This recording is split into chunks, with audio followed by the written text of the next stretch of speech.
네, 블레싱이라는 제목 가지고 하나님 말씀 여러분과 함께 나누기를 원합니다. 우리는 지난 주일에 건축 기금 마련을 위한 음식 바자회를 열었어요. 12시 30분에 오픈을 했는데요.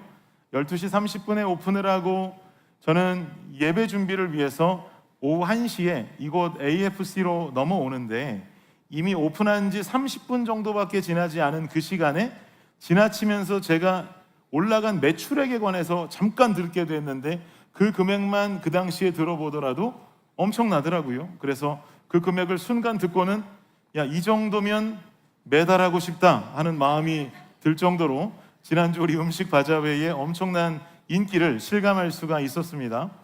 여선교회가 음식을 준비하고 또 우리 프레시하임 또 골목집과 같은 우리 성도님들의 비즈니스 업체들에서 음식을 도네이션 해주고 하셔서, 그리고 또 남선교회는 음료수와 컵라면을 팔고, 또 여러분들보다 남선교회 우리 회원들께서는 더 미리 오셔서 천막도 펴고 하는 협력하는 그러한 모습들 속에 참 아름다운 하나님의 나라를 경험할 수가 있었습니다. 여러분도 동의하십니까? 저는 2부 예배가 끝나고 뒷정리를 한 후에 좀 뒤늦게 블레싱하우스로 넘어가 보니까 이거 뭐 그야말로 장터더라고요. 저도 점심 식사로 준비된 소고기 국밥을 한 그릇 받아가지고는 식사도 할 겸 또 격려도 드릴 겸 남선교회가 운영하고 있는 음료와 컵라면 파는 그 방에서 함께 식사를 좀 했는데요.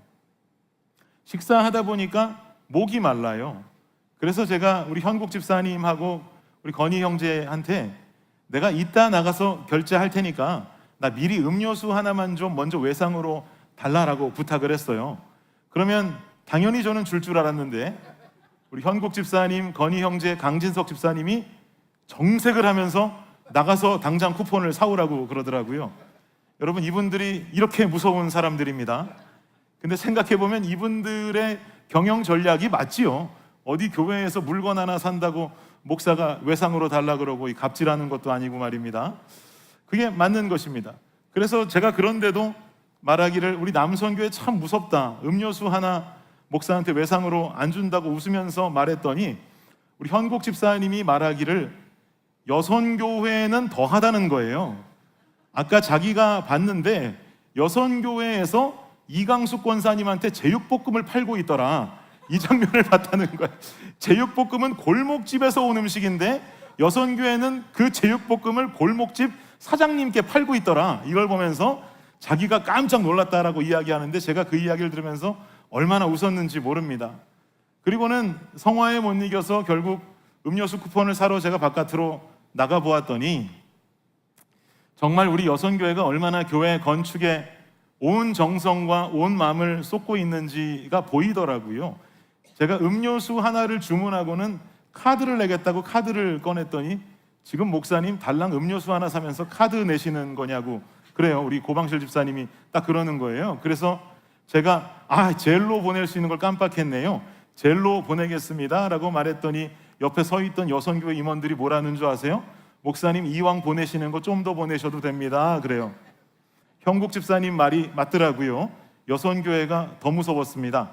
그래서 저는 그날 이 세상에서 존재하는 가장 비싼 탄산수 한 캔을 구입하는 경험을 했습니다. 그렇게 모든 행사를 마치고는 그날 수고한 분들이 아까 사진에서도 보셨겠지만 다 함께 H마트에 앉아서 식사를 하면서 그날 있었던 일들을 나누었는데요. 저희가 들어갔을 때만 해도 손님들로 막 붐비던 그 H마트 안이 저희가 이야기 나누고 하면서 우리 교인들 막 웃음소리, 막 웃고 떠드는 이야기 소리로 그 푸드코트가 가득 차게 됐어요. 그러니까 점점 그곳에는 마치 우리만 있는 것처럼 우리끼리 아주 즐겁고 기쁘게 이야기를 나누었습니다. 근데 제가 이 행사를 준비하면서 새벽 예배 오시는 성도님들과 함께 행사가 진행되기 한 3, 4주 전부터 함께 기도하고 간구하기는 우리 여선교회와 남선교회가 이번 행사를 통해서 더 하나 되고 단합될 수 있는 행사가 되길 원합니다 가지고 기도했었거든요. 물론 예배당 건축기금 마련하는 것도 중요하지요. 그런데 교회 행사라고 하는 것은 여러분들 다들 많이 해보셔서 아시겠지만 꼭 행사 준비하다 보면 거기에 그냥 사단이가 임해가지고 하나로 묶여야 되는데 오히려 갈라지고 시험 드는 역사들도 많이 일어나지 않습니까? 그러면 뭐하러 우리가 행사 진행하겠어요? 그래서 우리가 함께 기도하며 준비했었는데 함께 하루를 진행해온 그 바자회의 모습을 돌아보고 또 뒤풀이하는 모습을 보니까 하나님께서 우리의 기도를 확실하게 들어주셨구나라고 하는 생각을 갖게 되었습니다. 하나님 나라를 위해서 또 하나님의 교회를 위해서 최선을 다하고 웃으면서 행사를 마무리할 수 있는 이 모습이 진정한 축복이고 하나님 기뻐하시는 성도와 교회의 모습이 되는 줄을 믿습니다. 오늘 본문을 보니까요, 지난주에 아하수에로 왕이 벌인 파티로 인해서 주흥에 취해 흥분해 있는 사람들의 모습이 등장하고 있습니다. 사랑하는 여러분, 성도의 삶이라고 하는 것은 하나님으로 인해 취하고 하나님으로 인해 기쁨을 경험해야지 주흥으로 파티의 분위기에 취하고 그것으로 인한 기쁨을 경험하는 삶이 되어서는 안 되는 줄 믿습니다. 어쨌든 본문의 상황은 지난주 우리들의 아름다운 뒤풀이 장면과 또 바자회 장면과는 다른 주흥으로 신이 난 파티의 장면이 등장하고 있습니다. 그럼 지금 본문에 나타나는 모습과 상황은 어떤 상황인지 좀 더 자세히 좀 살펴보기를 원하는데요. 10절 말씀 함께 한번 우리 읽어볼까요? 시작. 제7일에 왕이 주흥이 일어나서 무흐만과 비스다와 하르보나와 빅다와 아박다와 세달과 가르가스 7사람을 명령하여, 여기 보니까 제7일에 라고 지금 말한단 말이죠. 제7일이라고 하는 말이 의미하는 바가 있는데, 당시에 아하수에로 왕은 고위급 관리들을 불러서 180일 동안 파티를 벌였습니다. 나라의 부강함과 왕으로서 자신의 능력을 과시했다라고 그랬죠. 이렇게 나라와 자신을 드러내고자 하는 중요한 이유가 있었다고 그랬습니다. 그 이유가 뭐였습니까? 헬라를 향해서 지금 페르시아 제국은 두 번째 침공을 해야 되거든요.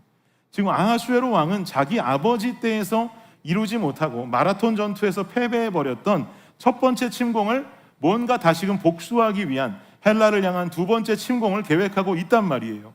그러면 이 두 번째 침공을 하기 위해서는 나라의 고위급 관료들, 장수들, 이런 사람들이 나라와 왕을 신뢰해야 되는 것이죠. 충성도를 높여야 되는 거예요. 그러려면 나라의 부강함을 나타내면서 우리가 이번에 다시 한번 붙으면 우린 지지 않습니다. 이길 수 있다라고 하는 신뢰를 보여줘야 되는 거죠. 그래서 180일 동안 무리하면서 잔치를 열었던 것입니다. 그리고 또 한 가지 중요했던 것은 백성들의 민심이 중요하다 그랬어요.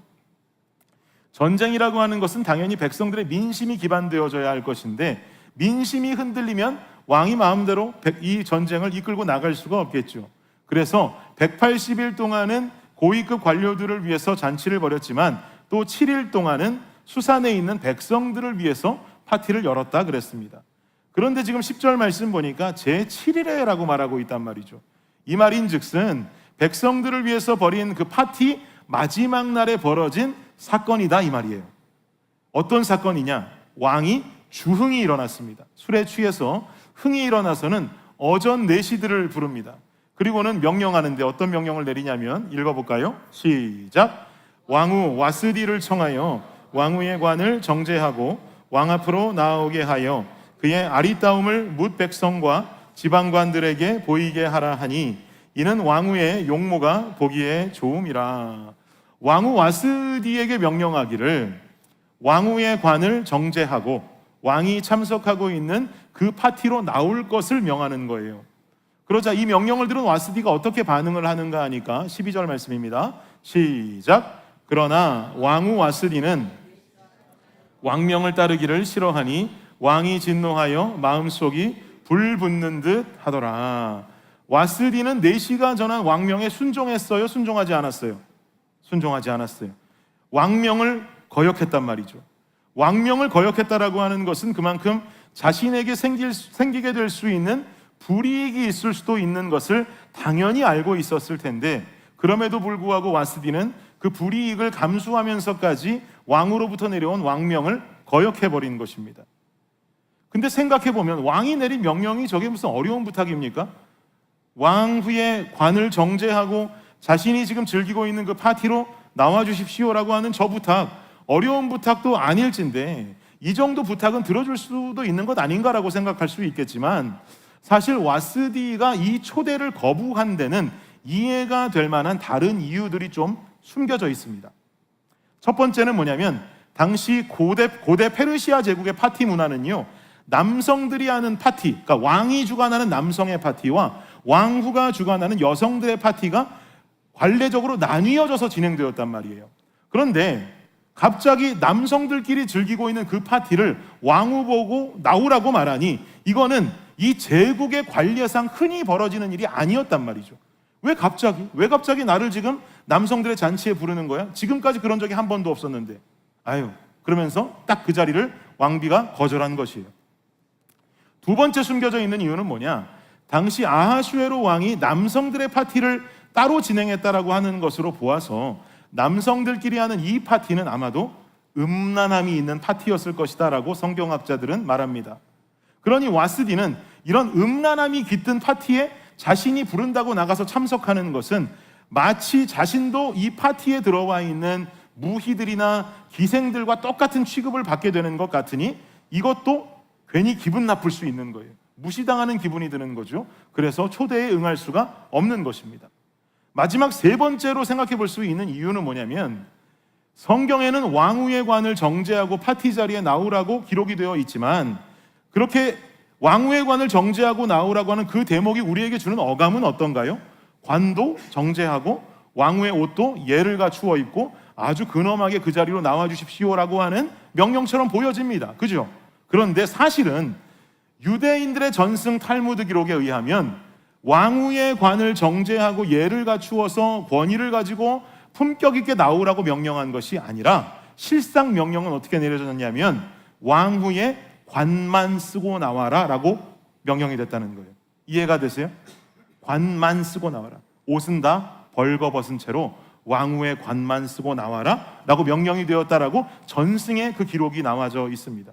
만약에 이 전승을 통해서 내려오는 이 명령이 실제라면 왕비가 옷은 벌거벗고 이 관만 딱 쓰고 나온다면 남성들 앞에 무희나 기생들과 무슨 다를 것이 있겠어요? 그보다 더 저급한 취급을 당하고 있는 거죠. 수치스러운 일입니다. 그러니 이것이 사실이라면 와스디도 아무리 왕명이라 할지라도 이 청에 호응해 줄 수는 없는 노릇이 되는 거죠.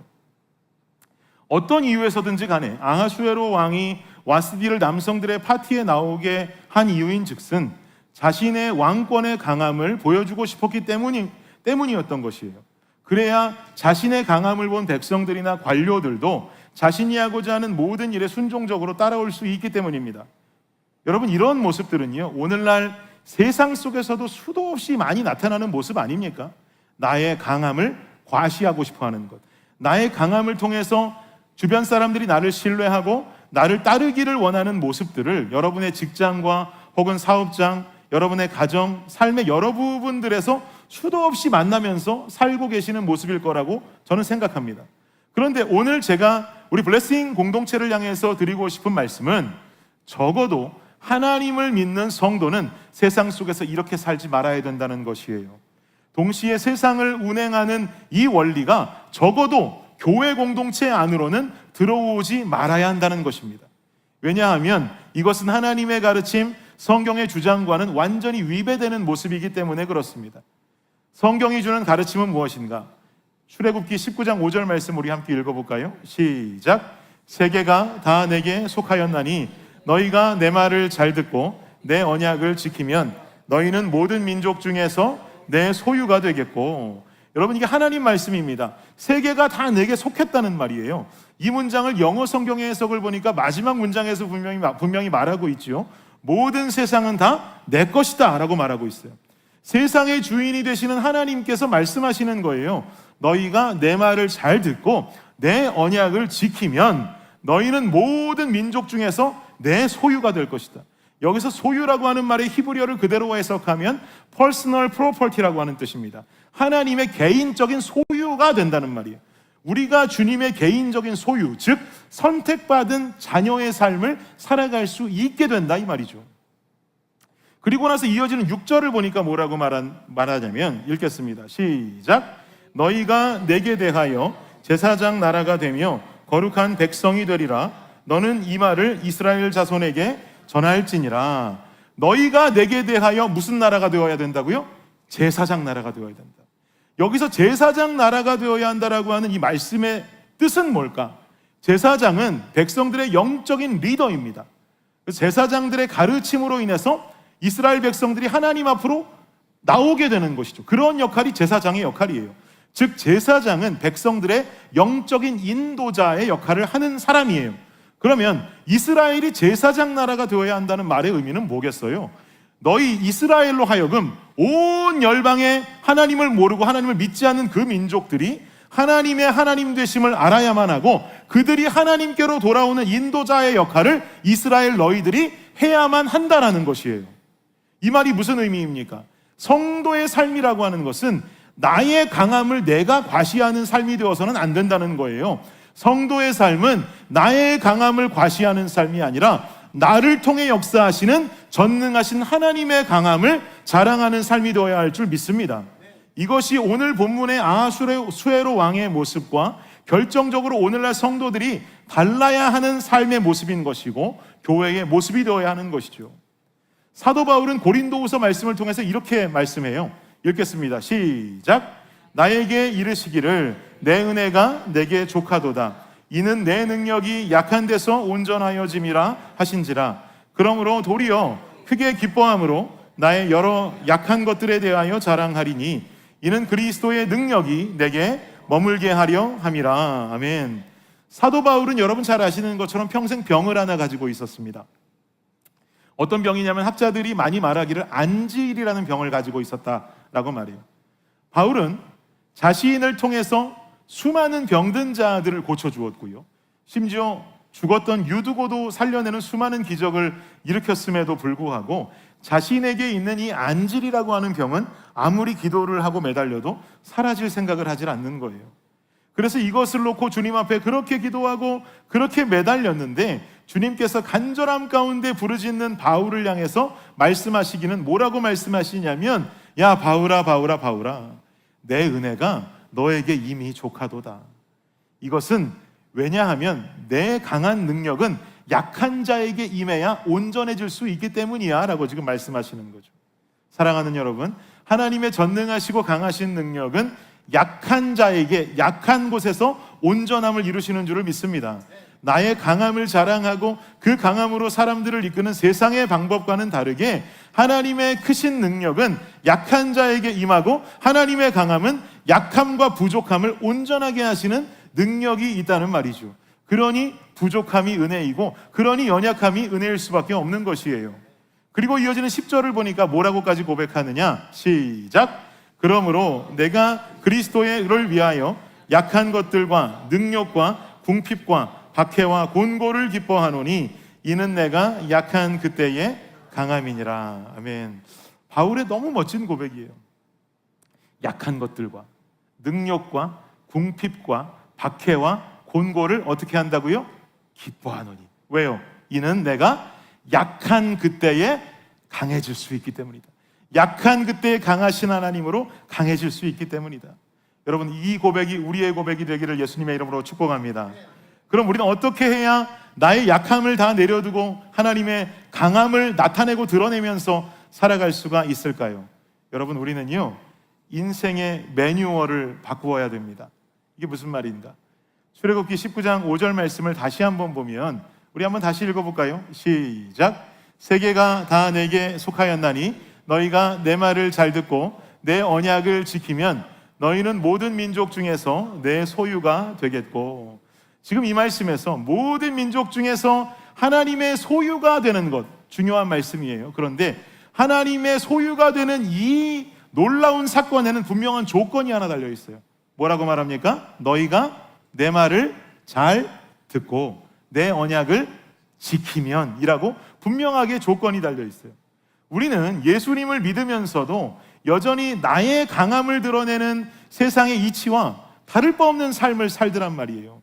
그냥 세상이 주고 있는 이 가르침과 별반 다를 바 없는 똑같은 삶을 살아가더란 말이에요.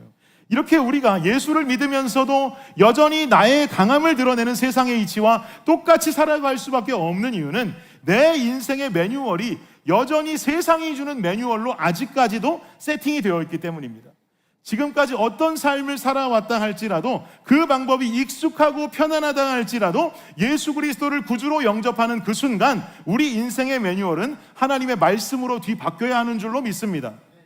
지난주에 음식 바자회에서 밀키트를 사가신 여러분들의 간증과 소감을 제가 한 주 동안 좀 듣게 됐는데요, 너무너무 맛있더라, 이런 간증들은 당연한 간증들이었고요. 어떤 분은 이런 말씀하세요. 아구찜 해 먹으려고 콩나물 대가리를 얼마나 뜯었는지 모른다, 이런 얘기 하시는 분도 계셨고, 그렇게 시간 걸려 먹었는데도 엄청나게 맛있게 먹었다, 여러 가지 간증들이 막 쏟아져 나오는 가운데 다들 공통적으로 하시는 말씀은 이래요. 아구찜과 함박 스테이크를 사간 분들이 말씀하시기를 봉지를 열어보니까 그 안에 어떻게 조리를 하면 되는지 조리법들이 쓰여 있는 종이가 들어가 있더라는 거예요. 들어가 있었습니까, 여러분? 다들 그대로 해서 드셨어요? 근데 여기에 나와 있는 그렇게 하라는 그대로 밀키트 재료를 다 넣고 양념장도 넣고 몇 분을 끓이면 되는지 다 나와 있어서 써 있는 그 방법대로 그대로 따라서 하니까 정말로 맛있는 아구찜이 짜잔 짜잔 짠 하고 나오더라는 거예요. 신기했다, 이런 얘기를 하더라고요. 생각해 보면 그게 왜 신기한 일입니까?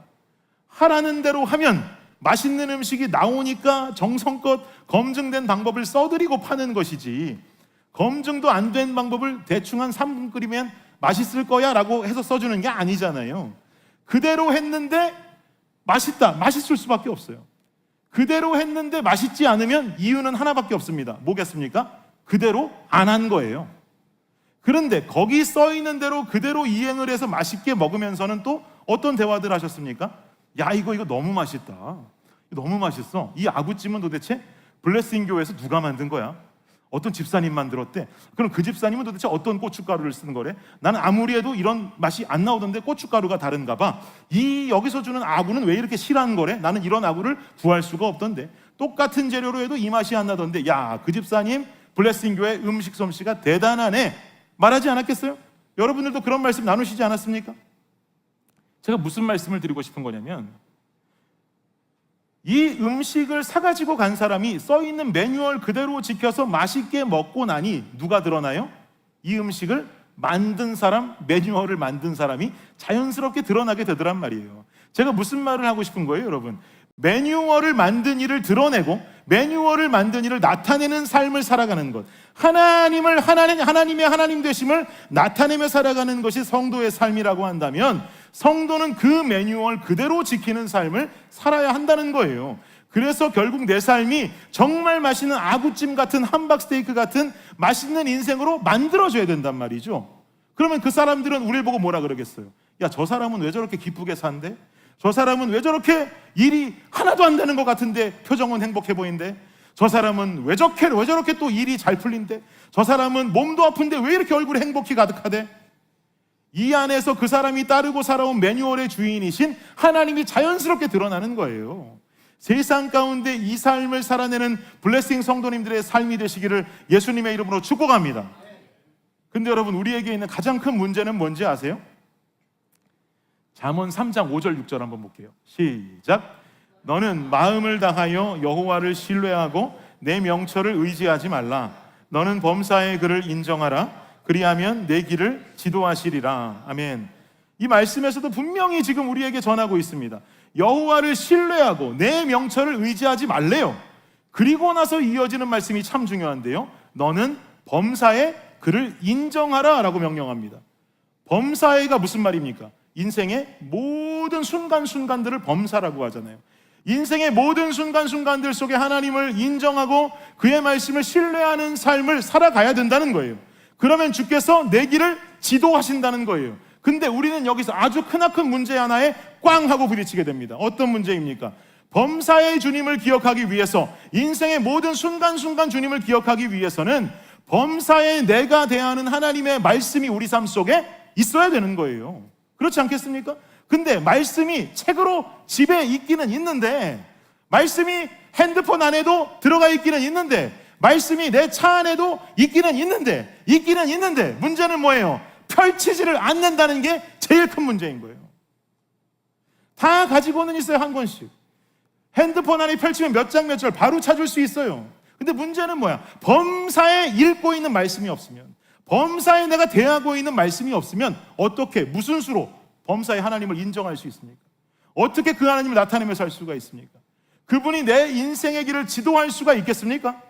그러니 우리는 습관적으로 말씀 중심이 아닌 지금까지 살아왔기 때문에 익숙한 세상의 매뉴얼을 여전히 가지고 있는 채로 성도라는 간판만 걸고 인생을 살게 되니 여전히 나는 나를 높이는 것에만 관심이 있고, 여전히 나는 내가 강해지는 것에 관심이 있고, 여전히 나는 어떻게 하면 부자 될지, 어떻게 하면 높아질지에 관심이 있는 삶을 살아갈 수밖에 없는 거죠. 혹은 내가 그렇게 못 살았으니 내 자녀라도 어떻게 하면 그 행복한 길을 살 수 있을까, 여기에 관심을 두는 거예요. 그러니 매뉴얼의 주인이 드러나기는커녕 나만 드러나고 나만 화려하게 애쓰다가 결국엔 세상 사람들에게도 손가락질 받는 삶을 살아가게 되는 오늘 이 시대의 그리스도인들, 성도들, 목회자들 얼마나 많습니까? 그리고 더 큰 문제는 뭔지 아십니까? 이런 문화와 생각과 관념들이 교회 안으로 침투한다는 거예요. 교회로 이런 물결들이 침투해서는 교회까지 물들여 버리니 교회가 하나님의 지도를 받을 수가 없어요.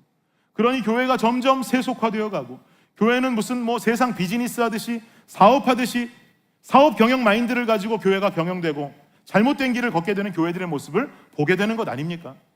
그러니 교회 안에서도 세상에서 사용한 경험과 세상에서 누리는 상식과 성공관념이 들어오게 되면서 제가 느끼는 오늘날 교회 공동체에 나타나는 가장 큰 문제는요, 세상의 것들이 들어와 교회를 지배하니 기도가 사라진다는 거예요. 세상의 관념과 상식이 들어와서 교회를 지배하니 말씀 의지하면서 살아가려는 성도의 모습들이 점점 더 사라지더라는 거예요. 기도가 사라지고 말씀이 사라지고 온전히 다른 것만 주가 돼서 올라가는 교회의 모습이 너무나 많더라는 거예요. 기도와 말씀이 없으니 교회는 하나님을 더 이상 드러내지 못하는 겉만 번지르르한 인간의 화려한 공동체가 돼버리는 거죠. 그러니 교회가 전도할 수 있어요?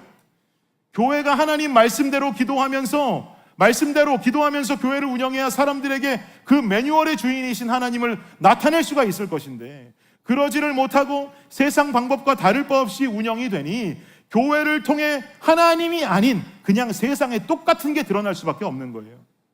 그러면 주변에 예수 믿지 않는 사람들이 교회를 보고 어떤 매력을 느끼겠습니까? 무슨 매력이 있어요? 아무 매력도 느끼지 못하는 거예요. 왜요? 우리랑 똑같은데 야, 내가 아는 사업이나 교회나 똑같더라, 야, 그러니 교회 다닐 필요가 뭐가 있어? 야, 교회 다니고 집사라는데 사는 거 나랑 똑같더라.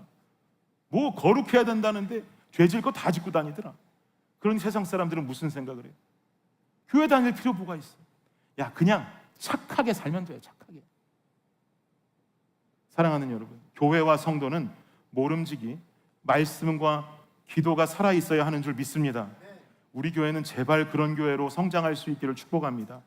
저는 이런 이야기 듣고 싶어요. 블레싱 교회 정말 탈탈 털어보고 털어봤는데 예수밖에 안 나오더라. 블레싱 교회 어떤 성도의 삶을 탈탈 털어보고 털어봤는데 야, 정말 그 성도의 삶 속에 예수밖에 안 나오더라. 블레싱 교회가 진짜더라. 블레싱 교회 성도들이 진짜더라. 저는 이런 말씀 듣고 싶어요. 음식 바자회 때 우리 고방실 집사님이 정말 그 앞에 카운터에서 이름 그대로 그냥 방실방실 웃으시면서 손님들 맞이하시는데, 저는 손님들 올 때마다 집사님이 빼먹지 않고 하는 한마디가 너무 은혜로운 거예요. 뭐라 그러시냐면 안녕하세요, 블레싱입니다 그러세요. 여러분, 우리 교회, 그리고 여러분이 말씀과 기도에 입각한 매뉴얼대로 세워지는 성도의 교회가 될 때 여러분의 삶은 여러분의 삶의 터전에서 진정한 블레싱이 될 줄 믿습니다. 안녕하세요, 블레싱입니다 라고 했던 그 인사가 진짜 우리의 삶으로 나타나게 될 줄 믿습니다. 우리 교회는 그로 말미암아 시더팍 어스인 땅에서 진정한 블레싱이요 축복이 되어질 줄로 믿습니다. 고난주간 시작된다고 이제 교회마다 금식하자, 절제하자, 많은 운동들이 있을 텐데요, 아주 중요한 운동입니다. 금식하고 절제하는 거 중요하지요. 근데 저는 더 중요하다고 여기는 것은 무조건적인 절제가 중요한 것이 아니라 우리 안에 오늘도 살아있는 성령으로 가득 채워드리는 것, 말씀과 기도가 살아있으므로 이 한 주간이 좀 더 예수 그리스도의 존재와 그분의 십자가를 묵상하게 만드는 것, 여러분, 이것이 더 중요한 것 아닐까요? 그냥 무분별한 절제는 과거 그냥 이스라엘 백성들의 종교 속에 나타났던 금욕주의와 다를 것이 없어요. 그런데 우리 안에 성령으로 가득 채워지고 성령으로 가득 채워지고 말씀과 기도로 다시금 세워지면서 우리가 예수 그리스도의 존재와 십자가를 다시 한번 묵상하고 하나님 안에서 이 한 주를 거하는 것, 여러분, 이것이 또 우리 삶의 중요한 모습이 되어야 할 줄로 믿습니다. 이렇게 하나님을 드러내는 것입니다.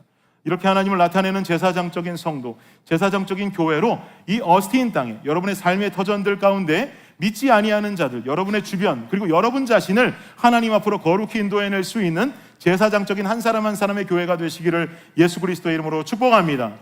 결론을 맺겠습니다. 블레싱 하우스 제 오피스 안에는 얼마 전까지 크지 않은 냉장고가 한 대 들어가 있었습니다. 우리 성도님은 아니신데 얼마 전에 그 블레싱 하우스 로비에 있는 책꽂이를 주셨던 분이 계시거든요. 그분이 책꽂이를 주시면서 이 냉장고도 함께 주셨어요. 냉장고가 교회에서 사용하기 크기도 적당하고 해서 일단은 제 오피스에 넣어두었었는데요.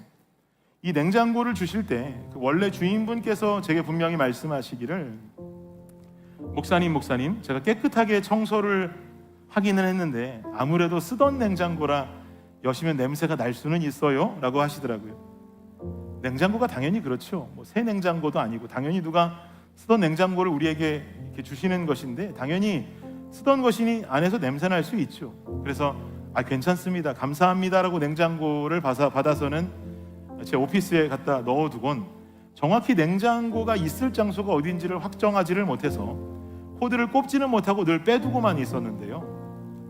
어느 날 우연히 냉장고 문을 열려고 연 것이 아니라 이렇게 하다 열게 됐어요. 근데 여는 순간 냉장고 안에서 악취가 확 하고 나오더라고요. 깜짝 놀라서 얼른 문을 닫았습니다. 그리고는 지난주에 바자회를 하면서 이 냉장고가 드디어 필요해서 오늘부터 이제 운영되게 될 블레싱 카페로 지난 주간 옮기게 됐습니다. 근데 제가 이런 말을 들었어요. 코드를 뽑아둔 냉장고에서는 당연히 냄새가 날 수밖에 없다. 코드가 뽑힌 냉장고에서 나는 냄새는 코드를 다시 꽂으면 냄새가 사라진다는 거예요. 그래서 냉장고 그 장소를 옮기고는 전원을 꼽고 하루가 지나서 문을 열어보니까 정말 냄새가 사라졌더라고요.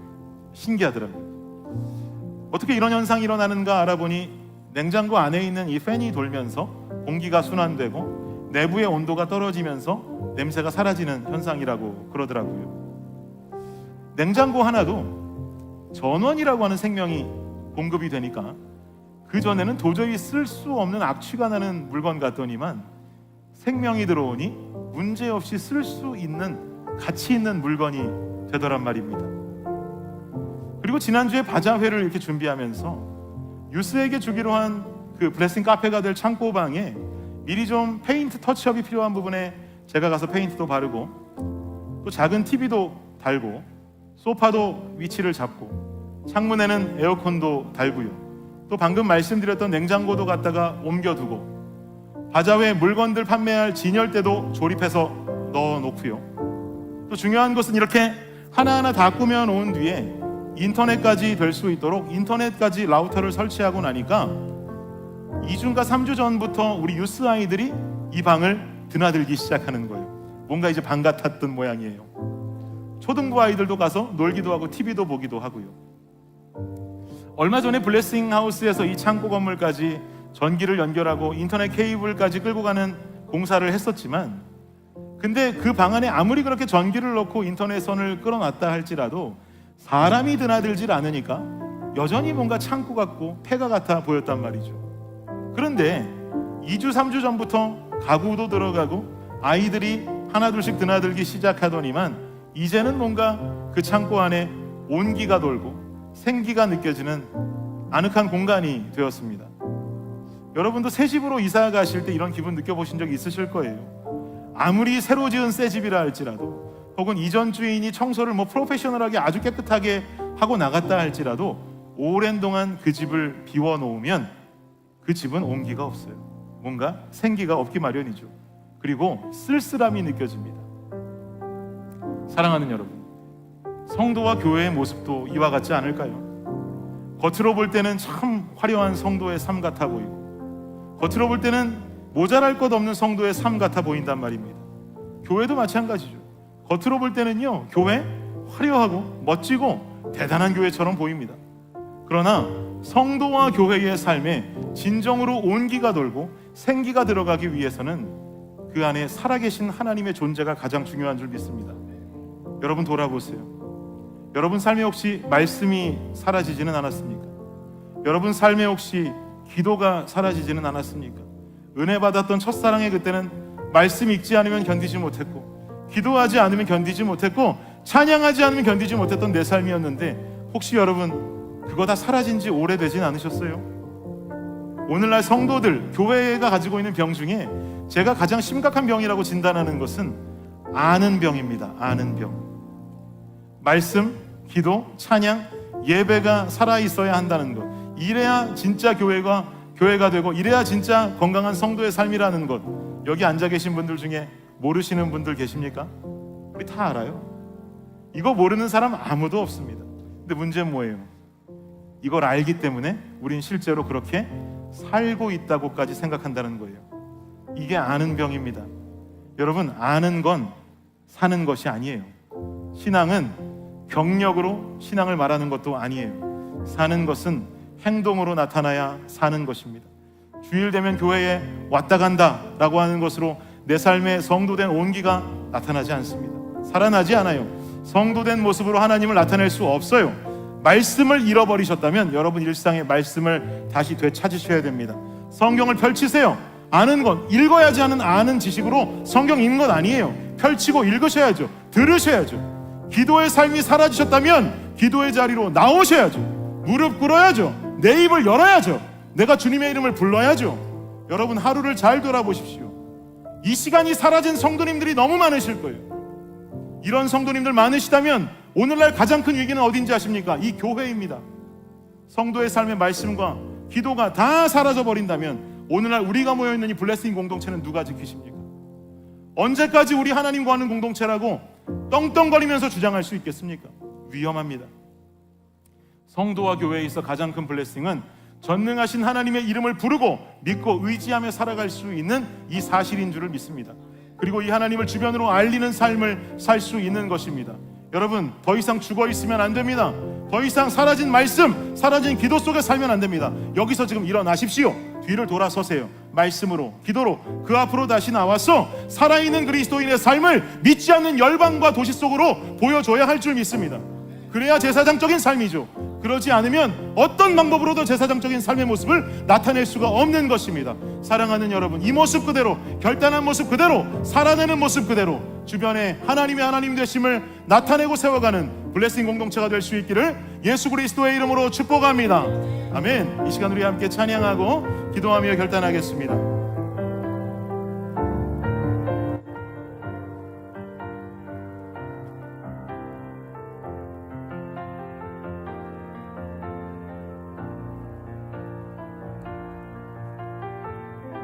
우리 가사를 기억하시면서 함께 찬양하길 원합니다. 따스한 성령님, 따스한 성령님, 마음으로 보내 내 몸을 감싸며 주어지는 평안함, 만족함을 느끼네. 처음부터요. 사랑과 진리에, 사랑과 진리에 한 줄기 빛보내, 한 줄기 빛보내 내 몸을 감싸며 주어지는 평안함, 그 사랑을 느끼네. 부르신 곳에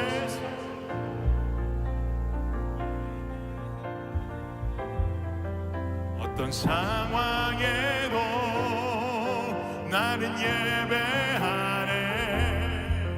부르신 곳에서 나는 예배하네. 어떤 상황에도 나는 예배하네.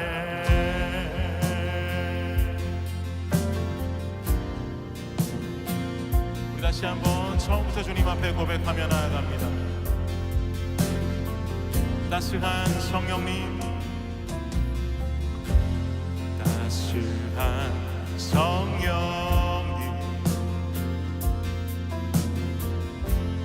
마음으로 보내 내 몸을 감싸며 주어지는 평안함, 만족함을 느끼네. 사랑과 진리에, 사랑과 진리에 한 줄기 빛보내 내 몸을 감싸며 주어지는 평안함, 그 사랑을 느끼네. 부르신 곳에서 나는 예배하네. 어떤 상황에도 나는 예배하네. 부르신 곳에서 나는 예배하네. 어떤 상황에도 나는 예배하네. 부르신 곳에서 나는 예배하네. 어떤 상황에도 나는 예배하네. 부르신 곳에서 나는 예배하네.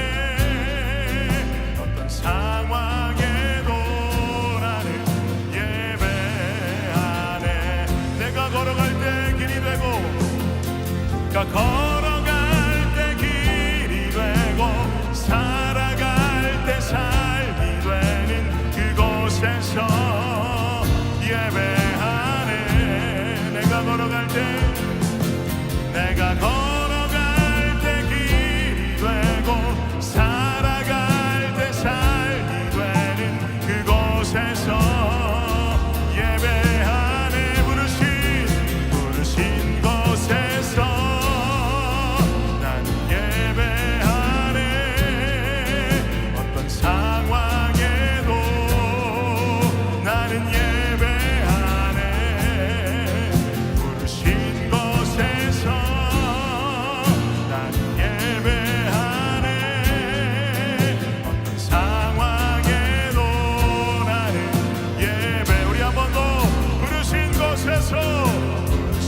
곳에서 나는 예배하네. 어떤 상황에도 나는 예배하네. 부르신 곳에서 나는 예배하네. 어떤 상황에도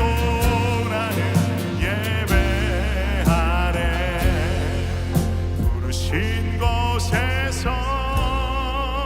부르신 곳에서 나는 예배하네. 어떤 상황에도 나는 예배하네. 부르신 곳에서 나는 예배하네. 어떤 상황에도 나는 예배. 우리 한 번 더. 부르신 곳에서 나는 예배하네. 어떤 상황에도 나는 예배하네. 부르신 곳에서 나는 예배하네. 어떤 상황에도 나는 예배하네.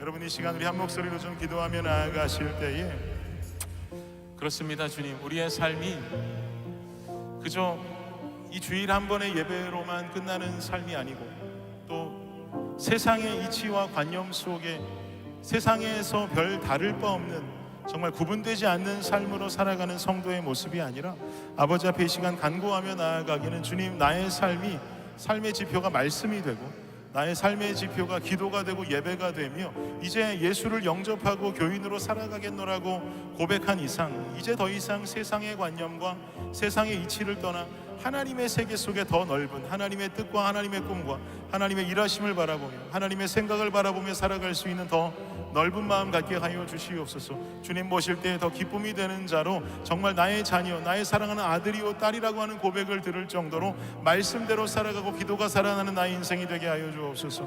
아는 것으로 그치지 않게 하여 주시고 주님, 이제는 이 자리에 돌아서 살아내는 나의 삶의 모습이 되게 하여 주시옵소서. 이 시간 주님 앞에 결단하며 기도하며 나아갑니다. 기도하겠습니다. 주님,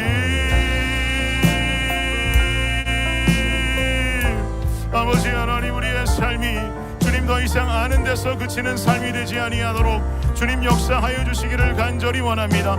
아버지 하나님, 우리는 아는 것이 사는 것이라 생각하며 아버지 하나님 착각 속에 세상을 살아갈지 모르지만 주님이여, 살아가는 삶은 진정 행동으로 나타나야 되고 우리 삶의 변화가 있어야 할 것인데 아버지 하나님, 우리가 잘못된 삶으로 나아가는 것이 아니라 세상의 관념과 이치와 생각 속에 붙잡혀 있는 삶으로 아버지 하나님, 우리가 성도된 삶을 그렇게 살아가는 것이 아니라 아버지 하나님께서 말씀하신 그 말씀의 이치대로, 말씀의 가르침대로, 말씀의 깨달음대로 살아가는 아버지 하나님, 우리 블레싱 성도님들의 삶이 될 수 있도록 주님 역사하여 주시옵소서. 기도가 사라졌습니까?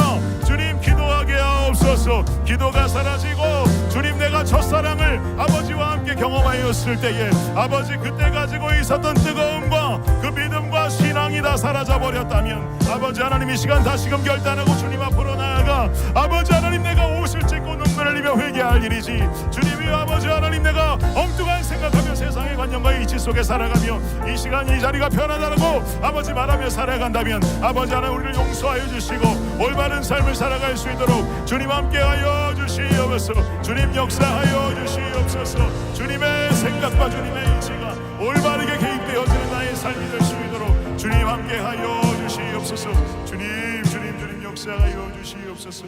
주님 감사합니다. 감사합니다. 우리 한 가지 더 기도하기 원합니다. 기도하실 때에 여러분, 이 시간 우리 조국 대한민국 위해서 기도하면 좋겠습니다. 요즘 너무나도 양분화되어져서 갈라질 대로 갈라져 버리고 심지어 교회도 교인들끼리도 갈라지는 너무나 마음 아픈 소식들을 많이 듣게 되는데요, 하나님의 뜻이 이것이라고 주장하고 또 하나님의 뜻이 이것이 맞다고 서로가 주장하면서 점점 갈라지고 있는 그 모습 속에 우리가 좀 이 시간 함께 생각해 보기 원하는 것은, 하나님의 뜻은 좌도 아니고 우도 아니고 하나님의 교회가 갈라지는 것을 가장 싫어하십니다.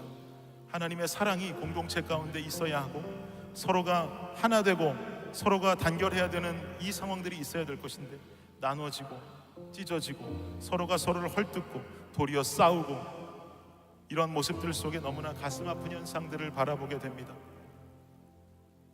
대한민국 땅에 또 이 미국 땅에 믿지 않는 영혼들은 어떻게 합니까? 우리가 교회가 교회된 모습으로 그들에게 복음을 전해야 되는 이 너무나 황급한 마지막 때에 이러한 잘못된 다른 것들로 인해서 우리가 마음을 돌리고 교회가 나누어지고 갈라지고 있다면 이것은 과연 하나님 원하시는 모습일지를 좀 돌아보길 원합니다. 여러분, 이 시간에 함께 기도하실 때 이 조국 대한민국 아버지 하나님 붙들어 주시고 하나님께서 하나를 이룰 수 있도록 하여 주시고 교회가 갈라지지 아니하고 교회가 서로의 주장만 할 것이 아니라 교회가 다시금 하나로 묶일 수 있고 이제 기도하며 또 새로운 대한민국을 위하여서 함께 매달릴 수 있는 우리 대한민국 교회와 이 조국이 되게 하여 주시옵소서. 여러분, 이 시간에 우리 한 목소리로 우리 대한민국을 위해서 기도하며 나아가도록 하겠습니다. 기도합니다. 주님 아버지 하나님, 우리 조국 대한민국을 위해서 기도하며 나아갑니다. 아버지 하나님, 결국 정답은 주님께 있는 줄 믿습니다. 모든 답안은 아버지 하나님의 손에 있는 줄을 믿습니다. 주여, 이제 교회는 부르짖어야 할 때이고 교회는 기도해야 할 때이고 아버지 하나님, 교회가 옳고 그른 것을 우리가 우리가 분간할 것이 아니라 아버지 하나님 옳고 그름은 주님이 분간하시오니 주여 우리는 그저 기도하며 하나님의 뜻대로 이루어질 수 있는 이 모든 것에 주여 기도의 씨앗을 뿌리고 시간을 드리고 우리의 눈물을 쏟으며 아버지 앞으로 나아갈 수 있는 아버지 하나님 지혜로운 주의 백성들이 될 수 있도록 주님 역사하여 주시옵소서.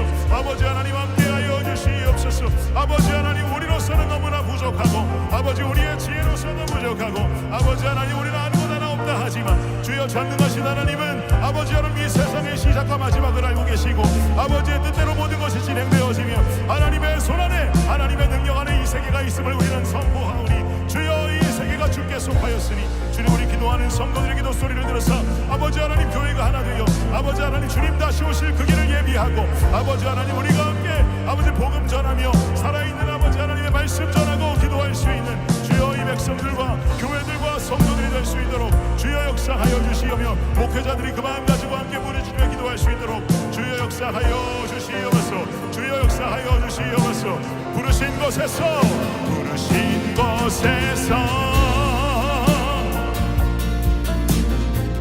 어떤 상황에도 나는 예배하네. 부르신 곳에서 나는 예배하네.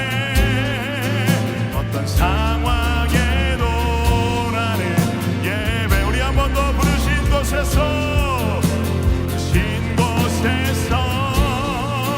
나는 예배하네. 어떤 상황에도 나는 예배하네.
구하신 주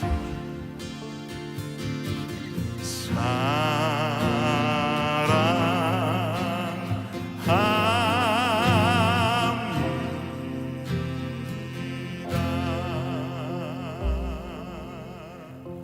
주님 사랑합니다.